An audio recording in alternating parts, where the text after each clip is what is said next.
पिछली वीडियो में आप लोगों ने देखा होगा कि मैं गया था मंकियाल में। डायरेक्ट कलाम नहीं आया, मैं गया था मंकियाल। और मंकियाल में मेरी गाड़ी ख़राब हो गई, मेरी बाइक ख़राब हो गई, उसकी क्लच प्लेट्स सारे के सारे सब कुछ ख़त्म हो गया था। तो फिर जब मैं मंकियाल से वापसी की, मैंने तकरीबन 7 और 15 कितने होते हैं, 22 किलोमीटर, तकरीबन 22 किलोमीटर मैंने मोटरसाइकिल को ऐसे ही पैदल चला के जो है ना मैं बहरैन तक गया। और इसमें तकरीबन मुझे 5 घंटे लग गए। काफ़ी मेहनत के बाद काफ़ी थक गया था मैं। बहरैन में गाड़ी ठीक की, फिर वापस मैं आया डायरेक्ट कालाम की तरफ। तो जनाब अब मैं कालाम पहुंच चुका हूं। कालाम की अगर मैं बात करूं तो ख़ुद बज़ात ख़ुद कालाम जो है वो सिर्फ़ और सिर्फ एक कंक्रीट का जंगल बना हुआ है और कुछ भी नहीं है वो। और कंक्रीट का जंगल मुझे इतना बिल्कुल पसंद नहीं है। कालाम में अगर आपने देखना है तो बहुत कुछ है, उसकी साइडों पर है। कालाम से आप जो है ना ऊपर जा सकते हैं दीर की तरफ, जिसको उतरोड़ गबराल, और जो उस साइड पे जो है ना कुमराट आता है, वो इलाका बहुत खूबसूरत है। और अगर बिल्कुल आप दूसरी साइड पर आप आते हैं तो दूसरी साइड पर एक जंगल है जिसको उशू फॉरेस्ट या उशू जंगल जो भी है, इसको ये नाम है इसका। और ये मैं अभी इस वक्त जो है ना मौजूद हूँ, उशू फॉरेस्ट में मौजूद हूँ। मैं अगर आपको ये कहूँ कि पूरी पाकिस्तान के शुमाली इलाक़ा जात में इस जैसा मुकम्मल जंगल, मुकम्मल मतलब ये कि इसमें बिल्कुल कटाई नहीं हुई, किसी ने अभी तक कटाई नहीं की। इस जंगल की सबसे खूबसूरत बात यही है। अब अगर आप इसमें घूमते हैं ना तो आपको बहुत मज़ा आता है। और कोई भी जो है ना दरख्त आपको कटा हुआ नहीं मिलेगा। आपको कोई दरख्त ऐसा नहीं होगा कि मतलब उसकी कटाई हो चुकी हो। और ये इस जंगल की सबसे ज़बरदस्त बात है। इस जंगल को बेहतरीन तरीके से इस तरह एंजॉय किया जा सकता है कि आपके एक हाथ में किसी दूसरे का हाथ हो और दूसरे हाथ में जो है ना चाय का थर्मास, और आप घूम रहे हो इस जंगल में, तो आपको बहुत मज़ा आएगा। फिर ये आपके लिए एक लाइफ एक्सपीरियंस होगा। नीचे बहुत सारे लोग मौजूद हैं इस जंगल में। जंगल के बिल्कुल बीच में आ चुका हूँ। उस साइडों पर बहुत सारे लोग मौजूद हैं, वहाँ पर लोग हैं, बहुत हैं। तो अगर आप आते हैं कालाम तो आपको जो है ना एक मशहूर जगह है माहौडंड झील। वो यहाँ से तकरीबन 36 किलोमीटर है। अगर आप मोटरसाइकिल पर जाते हैं या गाड़ी में जाते हैं तो 2 से ढाई घंटे आपके लगेंगे। 2 से ढाई घंटों में आप आराम से पहुँच जाएंगे। रास्ता भी मैं कोशिश कर रहा हूँ कि आप लोगों को दिखा सकूँ। वैसे मेरा ये हाथ जो है ना, ये देखिए मैं कैमरा भी नहीं पकड़ सकता। वादी मंकियाल को जब मैं कवर कर रहा था उस टाइम वो जब्बा के रोड पर मैं गिर गया साइड पर, और फिर मेरा ये हाथ आ गया। तो ये हाथ में पता नहीं क्या मसला है, मेरी उंगलियां जो है सही तरीके से काम नहीं करती। एक्सेलेटर भी बहुत मुश्किल से दबा रहा हूँ, और ये कैमरा है मैंने अभी इस हाथ से पकड़ा हुआ है, तो बहुत मुश्किल से जो है ना सब कुछ कर रहा हूँ। तो इंशाल्लाह मैं कोशिश कर रहा हूँ, वादा तो नहीं कर सकता लेकिन कोशिश कर रहा हूँ कि मैं माहौडंड झील तक पहुँच सकूँ और आप लोगों को भी दिखा सकूँ। तो चलिए मेरे साथ, थोड़ा सा रास्ता भी दिखा दूँगा इंशाल्लाह आपको, और माहौडंड झील भी आपको लोगों को दिखाऊँगा। तो चलिए मेरे साथ जी जनाब। तो जब आप माहौडंड तक आते हैं तो ये रास्ता है, रास्ता मैं आपको दिखा देता हूँ। रास्ता इतना ख़राब भी नहीं है और इतना अच्छा भी नहीं है, मतलब तरकोल नहीं है, लेकिन चलो गाड़ी आराम से इस पर जा सकती है। लेकिन इससे आगे जब हम जाएंगे तो रास्ता काफ़ी ख़राब है, क्योंकि मैं पिछली बार भी गया था और रास्ता बहुत ख़राब था, और अब भी लोग कह रहे हैं कि रास्ता बहुत ख़राब है। लेकिन खैर वो 12 साल पहले की बात है, मैं तब फिर जा रहा हूँ। अब हो सकता है रास्ते में कोई चेंजेस आए हो, लेकिन मैं फिर आपको वही बात बताऊँगा कि मंजिल से रास्ता बहुत खूबसूरत होता है हमेशा, हर चीज़ में। ये आप देख सकते हैं कि सब भाग रहे हैं झील की तरफ, कोई भी रुकता नहीं है यहाँ पर। लेकिन अगर आपको मैं ये चारों तरफ दिखाऊँ ना, ये सामने आप देख सकते हैं बहुत खूबसूरत पहाड़ है जिस पर बर्फ़ पड़े हैं, और इस तरफ आप देख सकते हैं पानी है, लंबे लंबे दरख्त हैं। और यहाँ के पहाड़ आप देख सकते हैं काफ़ी ऊंचे हैं, बहुत ऊंचे हैं। और इतनी ग्रीन नहीं है जितनी सवात की है। सवात के नीचे वाले इलाका जो है ना, जितनी ग्रीन वो है, यहाँ पर इतनी ग्रीनरी नहीं है। लेकिन पता नहीं, फिर भी ये जगह बहुत खूबसूरत लगता है।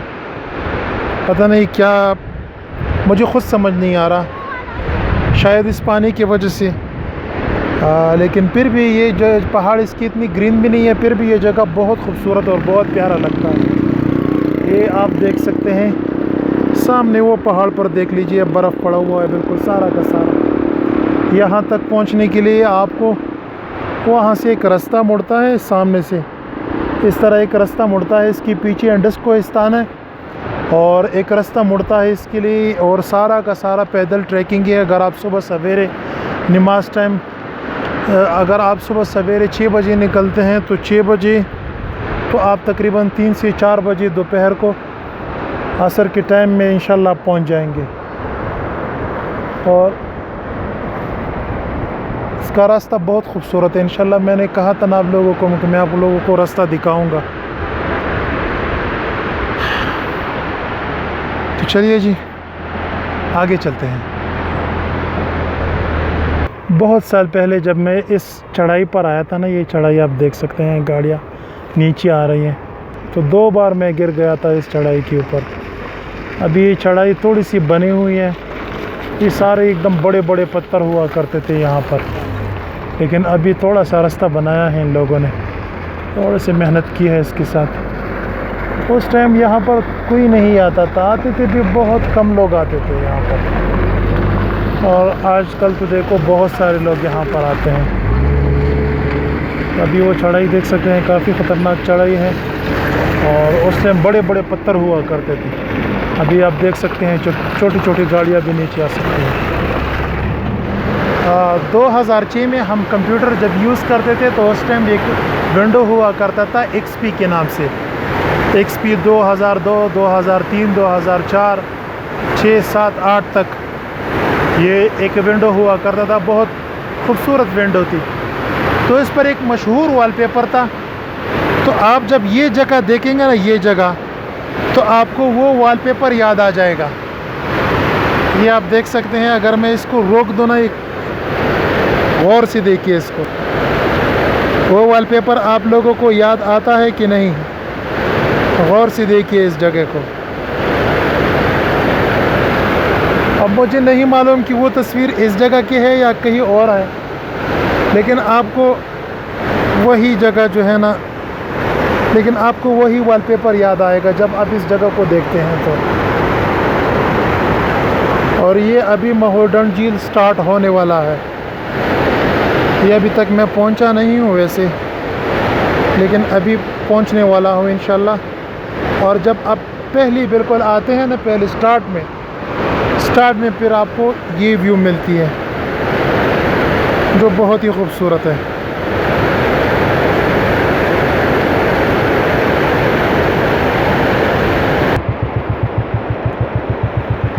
यहाँ पर भी आप देख सकते हैं कि रोड बिल्कुल ख़राब ही है। यहाँ पर 2 गाड़ियाँ बिल्कुल एक दूसरे के साथ नहीं गुजर सकते। अगर वहाँ से गाड़ी आ रही है तो फिर यहाँ पर गाड़ी ने रुकना पड़ेगा। अगर यहाँ से गाड़ी जा रही है तो उसको रुकना पड़ेगा। और जगह देखो यार, रोड देखो और जगह देखो, कितनी प्यारी जगह है। स्विट्ज़रलैंड में भी आपको ऐसा नज़ारा नहीं मिल सकता। क्या करें यार, बस हुकूमत है कि यहाँ पर तवज्जो नहीं है। ना किसी को रोड बनाने की फ़िक्र है, ना किसी को यहाँ की मार्केटिंग की फ़िक्र है। अगर हुकूमत यहाँ पर तवज्जो देना तो बहुत सारे पैसे यहाँ से कमा सकता है। वैसे ज़िंदगी में कभी इतने बड़े बड़े दरख्त और इतने लंबे लंबे दरख्त कभी आपने देखे हैं? ये देख सकते हैं कितने लंबे हैं, बहुत लंबे हैं यार ये, और बहुत बड़ी बड़ी वे हैं।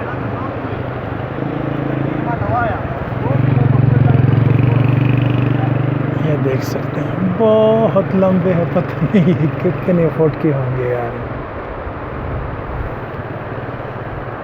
ये महोडन झील का रास्ता है। जब आप यहाँ पर आएंगे ना तो आपको ये दरख्त भी मिलेंगे और ये जगह भी बहुत खूबसूरत है। नीचे पानी है,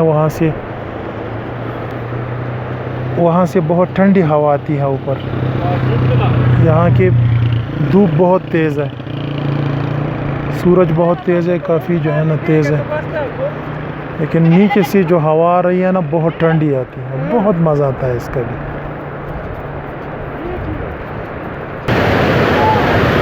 और यहाँ पर एक बहुत ही खूबसूरत आबशार भी है। आप यहाँ पर रुक जाइए और कुछ तस्वीरें खिंचवा सकते हैं आप यहाँ पर, जैसे कि और लोग यहाँ पर बैठे हुए सेल्फियाँ ले रहे हैं। ये भी बहुत खूबसूरत आबशार है, वो बहुत ऊपर से आता है। लेकिन यहाँ पर देखिए नीचे गाड़ियों को बहुत तकलीफ़ है, गाड़ियाँ इसको पार नहीं कर सकते, खुसूसन जो छोटी गाड़ियाँ होती है, और मोटरसाइकिल के लिए तो बहुत मुश्किल है।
जैसे ही आप सफ़र करते हैं तो आपके मोटरसाइकिल का इंजन बहुत गर्म हो जाता है। तो ऐसी जगह ये जो पानी ऊपर से आते हैं, ऐसी जगह शुमाली इलाक़ाजात में आपको हर जगह आपके सामने आएंगे, लेकिन आपने ख़याल रखना है कि आपने गर्म इंजन पर इस पानी के अंदर नहीं जाना, क्योंकि इंजन जो है देगचून से बना होता है और उसके फटने का बिल्कुल काफ़ी ख़तरा होता है। अगर आपका इंजन बहुत गर्म है तो उसके फटने का मुकम्मल ख़तरा होता है। तो ऐसी जगह पर आपने बहुत ख्याल रखना है, पहले इंजन को ठंडा करना है थोड़ा सा, उसके बाद इस पानी से गुज़रना है आपने। और यहाँ पर पहुँचकर पता नहीं क्यों मुझे वादी नलतर जो गिलगित बल्तिस्तान में है उस जैसी फीलिंग आती है। इस जगह को जब मैं देखता हूँ ना तो मुझे ऐसा लगता है कि मैं वादी नलतर में मौजूद हूँ। मैंने बहुत सोचा कि इस जगह में और उस जगह में क्या सिमिलरिटी है, मुझे ख़ुद समझ नहीं आ रहा, लेकिन ये जगह मुझे बिल्कुल वादी नलतर जैसे लग रही है।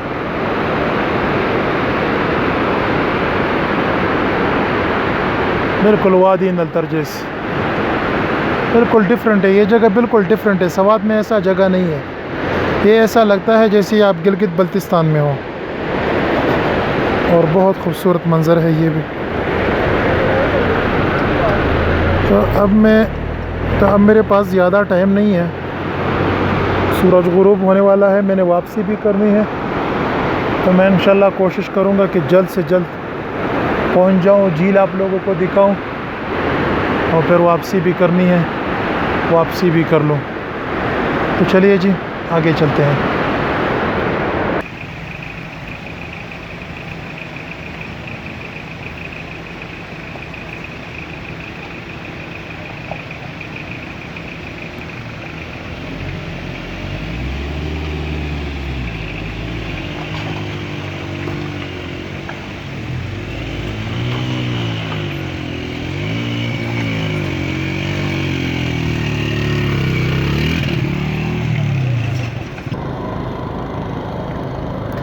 तो जी जनाब, तो बिलाखिर मैं पहुंच ही गया महोडन झील, जो बहुत ही खूबसूरत है ये भी, और इसके नज़ारे भी।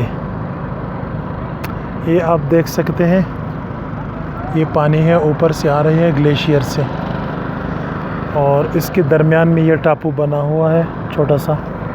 इसमें दरख्त भी है बहुत सारे, यहाँ पर लोग बैठकर पिकनिक मनाते हैं, और यहाँ पर लोग कश्तियाँ भी चलाते हैं, वहाँ इसमें जो है ना घूमते हैं, फिरते हैं, एंजॉय करते हैं। और इस तरफ भी आप देख सकते हैं, यहाँ पर भी बहुत सारे लोग बैठे हुए हैं पिकनिक मनाने के लिए। लेकिन एक चीज़ जो मुझे बहुत बुरा लगा वो ये है कि यहाँ पर सफाई का ख्याल नहीं करते लोग यार। झील को बहुत गंदा किया है इन लोगों ने, और ये झील का जो इलाका है, जगह जगह प्लास्टिक के शापर, पापड़ के शापर, ये बहुत सारी चीज़ें यहाँ पर पड़े हुए हैं। बस क्या करूँ यार।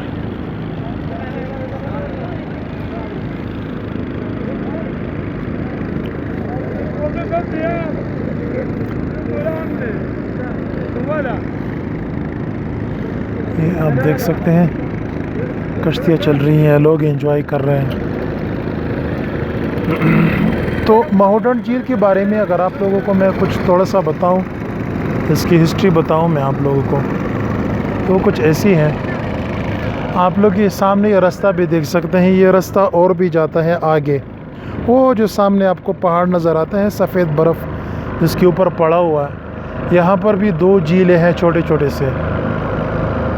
अगर आप लोगों के पास टाइम हो और आप जाना चाहते हैं तो आप वहाँ पर भी जा सकते हैं। अगर आप सुबह सवेरे निकलते हैं तो आप ये झील भी देख सकते हैं, और वो जो आखिरी 2 झीलें हैं छोटे छोटे से, मैंने देखे हुए हैं, लेकिन अगर आप लोगों को देखने हैं तो वो भी आप देख सकते हैं एक ही दिन में। और बाकी आप इन फैमिलीज़ को, लोगों को देख सकते हैं कि किसी के पास भी लाइफ जैकेट नहीं है, छोटे छोटे बच्चों को बिठाया हुआ है, और जो है ना किसी के पास भी लाइफ जैकेट नहीं है। अगर आप भी आते हैं यहाँ पर तो लाइफ जैकेट का डिमांड ज़रूर कीजिए। जिसके पास लाइफ जैकेट ना हो उस कश्ती में बैठने की कोई ज़रूरत नहीं है। अपनी फैमिली को, अपने बच्चों को रिस्क में मत डालिए, क्योंकि कई बार ये हादसे हो चुके हैं। कई बार छोटे छोटे बच्चे बैठे होते हैं और किसी के पास भी लाइफ जैकेट नहीं है। ये आप देख सकते हैं, 2 कश्ती आ रहे हैं, छोटे छोटे बच्चे बैठे हुए हैं, लेकिन किसी के पास भी लाइफ जैकेट नहीं है। तो जनाब, मेरा ये सफ़र यहीं पर ख़त्म होता है। इंशाल्लाह मिलते हैं किसी नेक्स्ट जगह पर। अगर आपको मेरी ये वीडियो अच्छी लगी हो तो मुझे अपनी दुआओं में और अपनी गुड विशेस में ज़रूर याद रखिए। बहुत शुक्रिया। अल्लाह हाफ़िज़।